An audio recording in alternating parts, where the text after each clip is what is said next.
Hey, another video because I don't know, it was just sort of hit me when I played today. Went down to locals and played how good Calhoun is for game design in Lorcana. So I want to do a video about it and sort of talk about why I think it's probably the best card we've seen in the entire set. And not because of stats or anything like that. I think Genie probably takes that. Not because of fun, cool gimmicks, because probably Maui Shark takes that with its ability to cycle through Pirate's life and just continuously be a problem on the board. But I think Calhoun, what it does is it does promote a good, positive game design for being on the draw, which, love it or hate it, complain about the issues with being on the draw in Lorcana. It does have some sort of issues with it. We see that sort of with the way the formats have to be done with the best of two instead of just doing a best of three. I know there's also the time issue with that, but in that sense, we would have just done best of ones at our tournament instead of best of twos. But we did it like this because there is fundamentally, you are better to be on the play. There is no deck when you win a die roll where you say, I would like to be on the draw, please. That's just the way the game is. And like, the TCG's new, those sort of things will happen. I think you can iron those things out. And I think Calhoun's very good for that. And my sort of reasoning for that is majority of the time she's just a very strong two drop that you would put in your deck because resist one is great. She's a 3/2. You turn her sideways. She's not like Smee where she'll take that damage. She trades out very nicely with things. People can't use like let the storm rage on. Even like that becomes awkward for them to remove it. So all around she's just started quite well. The uninkable thing would probably make you not want to put her in the deck. So right now, the only decks that really run her are low to the ground decks because that's where their good characters are dense anyway. So we might as well have like good two drops and take the disadvantage because we don't have like bigger uninkable cards at the top like Cecil or Hades and stuff like that. I know I'm messing around with ink colors there, but yeah, she's just very good. So most people are just playing her right now. I mean, I'm playing her. You saw me play her in EU Continentals. I think yeah, if you're very low to the ground deck, she's just really good. But what she does on the draw is really good because right now in Lorcana you have a very standard system of if you're on the play, you play a character, you turn it sideways, you take Cure of Law, and then it most likely will get traded or died unless removal is used or bodyguard is used. But Calhoun, what she does is, and then the other opponent will play their character, remove it. Then the first player will play another character, turn it sideways, be removed, and you sort of go like that. So that means being on the play is just beneficial because you're just being the proactive player. You're always doing the thing first, and everything is being removed behind you, which is a bit upsetting because your stuff gets removed. But of course, you're just going to be further ahead on law, and TCGs are all about card advantage, all these things, board advantage, all these things like that. But if you're just ahead on law, you're technically winning the game. So what Calhoun does is says, right, if I go second, I can remove things and also not be that far behind on the lore gain and actually be further ahead than I would be if I just quested with this Calhoun. So she's beneficial to be on the draw because if you just play on the play and say they didn't even play a one drop, or anything like that, you'd have nothing to really target and remove. She'd just be turning sideways. So she is still beneficial on the play to set up sort of removal for things that your opponent might play in the future. And of course, she quests for one. Sometimes you just want to play something on the two. But played something on turn two. But right now, I felt her very important to be used on the draw going second. And right now, I'm using a Smee and Calhoun combo. So on the play, I want to be playing Smee. I want to be the proactive player. I want to be the one who's presenting the higher amounts of lore. As Smee quests for two, we play him down and we start questing.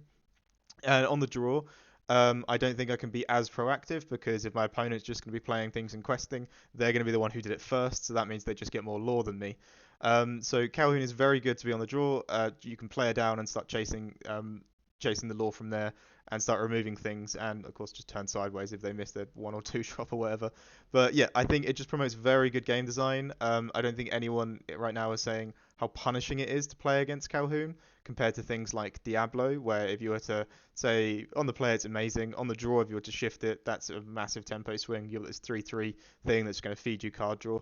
So all she really does is kind of equalize the board. Even though she's got one resist, two health is still not impossible to remove. Like you can use a fox or anything like that. And a fox was also another always a good example of cards that were good on the draw because it had rush and it did a 4 attack, so it could basically remove anything that your opponent played.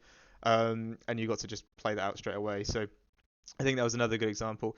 Sort of through the game design, they tried a green Hey Hey, which I think was supposed to be a card that benefited you for being on the draw because it always gets brought up in the debate of cards that are positive on the draw. Which is if your opponent has more ink than you when you play this, you're allowed to put the top card from your top card from your deck into your inkwell. But again, it was a 2/3 quest for two, terrible body on board. I think it cost four or something like that. I probably should have researched it before, but it's just really bad to play. The one extra ink won't be good enough, and especially as it's a green card, they don't really need the ramp. You know, a lot of them are low to the ground anyway. So if it was a blue card, possibly good, but then again, they could just use Quill and other cards. So there has been attempts to make cards that are more impactful on the draw, because I'm mentioning that Hey Hey card, it says it requires you to have less ink than your opponent. So if you're on the play, you're always going to have more ink if you're inking on curve, inking every turn. But if you're not, your opponent inks passes turn, and then you start your turn, then you play the card, then you ink as well on top of that, so you'd be able to sort of get some benefit from just being on the draw. But to go back to Calhoun, I think she's just a really good example of that, and I don't think she's that amazingly statted.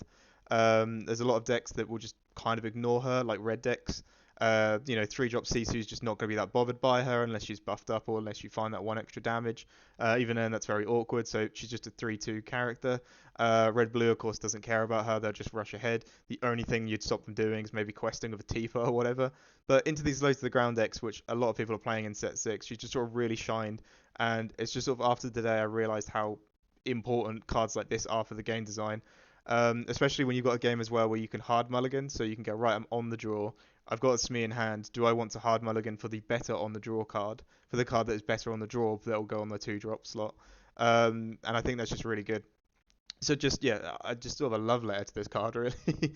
I think it's deserves some more praise, maybe some more mention. I tried to tweet about it as well. Just to say, yeah, more cards like this, more cards that it's beneficial that even though I'm going to have to be the reactive player and remove things, I'm not going to be very behind on the law, because the option between questing or challenging means that if you challenge, you don't get any law, whereas with this card, you do get some law. As right now with Lorcana, I find the way that you win on the draw is I hope your opponent doesn't play optimally. So if you're playing against red purple and they were on the play and they went Chernobog, Flynn, Sisu, Genie, it's like they've just played an optimal line there, and you might do your optimal line, but you'll just be doing it one turn behind. And that goes vice versa for pretty much every deck right now. So winning on the play does have a lot more benefits. But if you were to play something like a Calhoun and they went Chernobog, Flynn, Sisu, yeah, you would struggle with that Sisu, but you've now got a card that would stop the Chernobog or the Flynn sort of getting that much value out of it, because you could just kill it and get the 2 law from it as well.